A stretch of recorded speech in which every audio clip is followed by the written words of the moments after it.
Gimana sih caranya dapetin proyek dari pemerintah yang nilainya besar? Halo semuanya, kami dari kelompok 4 yang terdiri dari Adinda Putri, Dinisia Zahra, Alvira Silvia, Alia Manda, Arizal Ilham, dan Puput Putri. Di video kali ini kami akan bahas gimana caranya bisa dapetin proyek pemerintah bernilai besar lewat LPSE. Yuk, disimak sampai akhir. Jadi gini teman-teman, ternyata pemerintah punya platform resmi bernama LPSE, singkatan dari Layanan Pengadaan Secara Elektronik. Nah, kalau ada proyek pemerintah dengan nilai di atas 200 juta rupiah, maka wajib dilakukan tender atau pitching melalui LPSE. Biasanya semua informasi tender dari instansi pemerintah akan ditampilkan di platform ini. Nah, di situ banyak tuh teman-teman list-list pekerjaan yang dibutuhkan sama pemerintah. Fungsi LPSE sendiri ini adalah memfasilitasi proses pengadaan barang dan jasa pemerintah secara elektronik agar lebih efisien, transparan, dan akuntabel. Melalui LPSE, pemerintah dapat mengumumkan dan melaksanakan tender secara online, sementara pelaku usaha bisa mendaftar dan mengajukan penawaran tanpa harus datang langsung. Sistem ini juga membantu menghemat waktu dan biaya, meminimalkan praktik kecurangan, serta memastikan seluruh proses pengadaan tercatat dan terintegrasi dengan sistem nasional SPSE. Oke, sekarang kita bakal bahas gimana sih cara pakainya website dari LPSE. Nah, pertama kita harus cari di Google, klik LPSE, dan klik pada bagian yang muncul paling pertama. Nah, setelah kita masuk, itu kita akan terlihat berandanya, di mana beranda ini akan menampilkan seluruh informasi terkait pengadaan, baik tender, non-tender, serta pengumuman.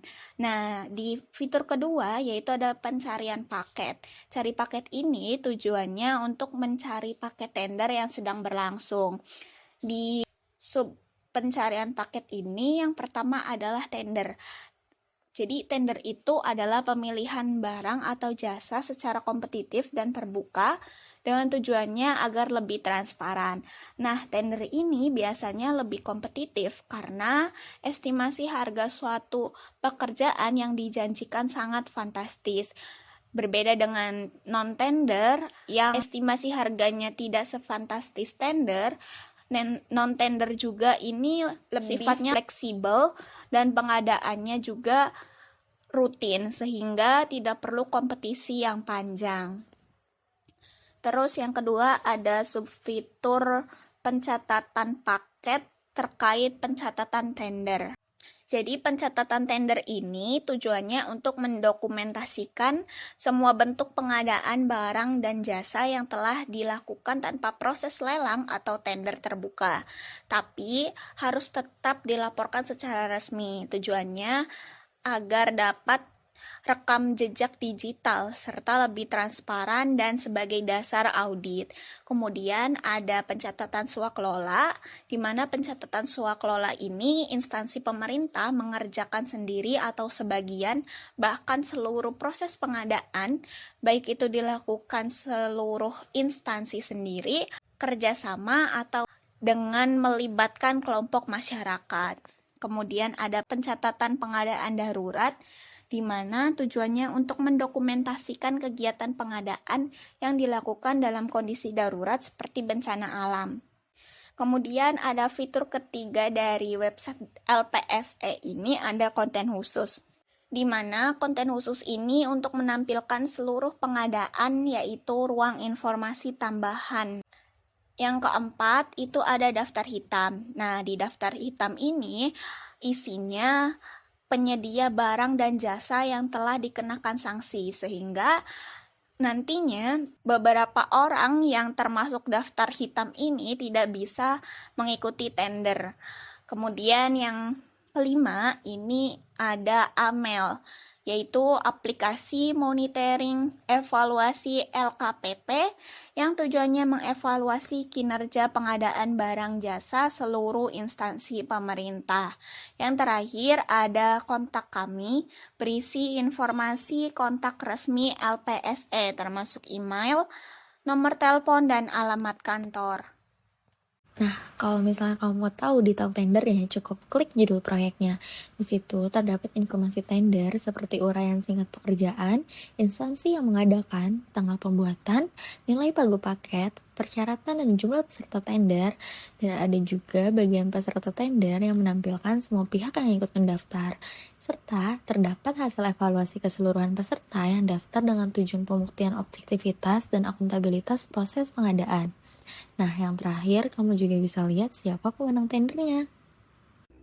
Nah, dari pembahasan tadi, kita bisa lihat ya, kalau LPSE atau layanan pengadaan secara elektronik bukan cuma tempat buat cari proyek pemerintah, tapi juga bagian penting dalam perencanaan dan realisasi anggaran negara.